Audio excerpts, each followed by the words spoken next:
up for President Biden heading into 2024. So what will it take to change the minds of voters? Let's bring in Arizona Congresswoman Debbie Lesko on the House Committee on Energy and Commerce, the House Subcommittee on Energy, and the House Border Security Caucus. Congresswoman, thank you for being here. Happy New Year.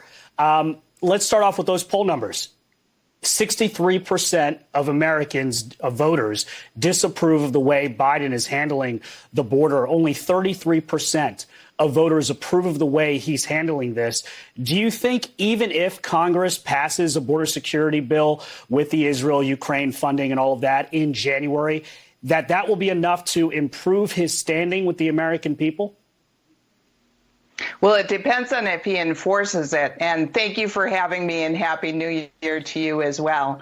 The thing is Republicans are really pushing for border security. I mean, you even have Democrat governors, like the Democrat governor in Arizona, Katie Hobbs, saying the Biden administration is failing miserably.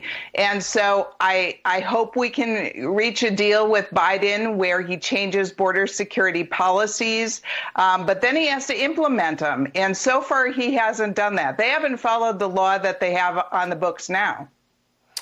And do you think that in terms of if he does pass significant legislation, do you expect the White House to take credit for what Congress may do in January?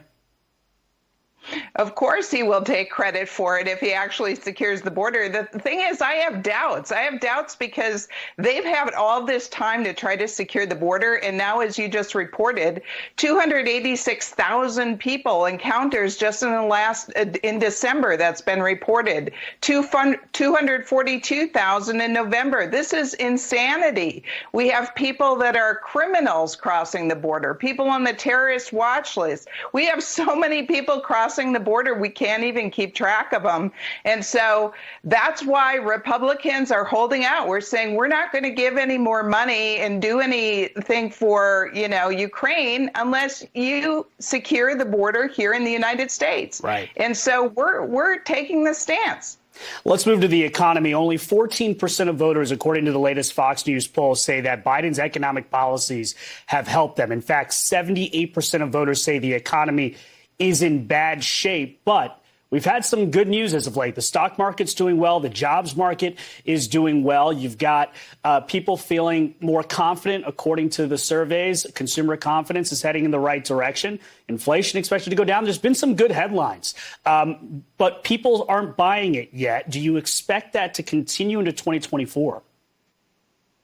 Well, we'll see what happens, but so far Biden has been a terrible, miserable failure on the economy. He keeps touting it, and the White House press secretary saying how great they're doing. But real people go to the grocery store. They can't afford things. They're very surprised about how things cost. Energy, their utility bills have gone up like a lot. And so they just can't afford things. And the amount of homeless people is growing because people can't afford homes. They can't afford apartments. I mean, there's a reason that the polling is this way, is because Biden's policies are miserable. They're terrible. And so we'll see what happens in 2024. But so far, he's done a terrible job, and it's because his priorities are wrong.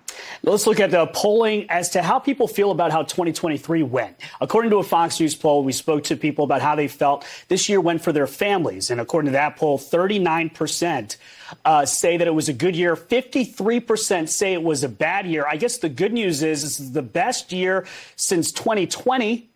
When only 23% said it was a good year. Obviously, that was a really rough year for people. And when you ask how things are going for the country, that number is also, well, not great. It's 24% say it was a good year for the country. 66% say it was a bad year. What say you, Congresswoman, about how Americans are feeling going into the new year? Well, the constituents I talk to, the Americans I talk to, are very concerned. They're very concerned that the economy is going to get worse, that they're not going to be able to afford things. They're very concerned about all of the mass number of illegal immigrants that are crossing our border, and Biden doesn't seem to care. And they're concerned about crime being, just overtaken our cities. They're concerned about a lot of things, how the Biden administration is going after conservatives. Here in Arizona, they're now going after Grand Canyon University, a Christian university. They're targeting them. People are afraid. They really are afraid. And that's why elections have consequences. People need to get engaged and vote for the people that share their values.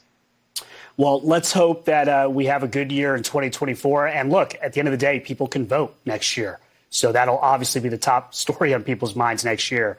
Arizona Congresswoman Debbie Lesko, thank you for being here, and Happy New Year to you and yours. Thank you.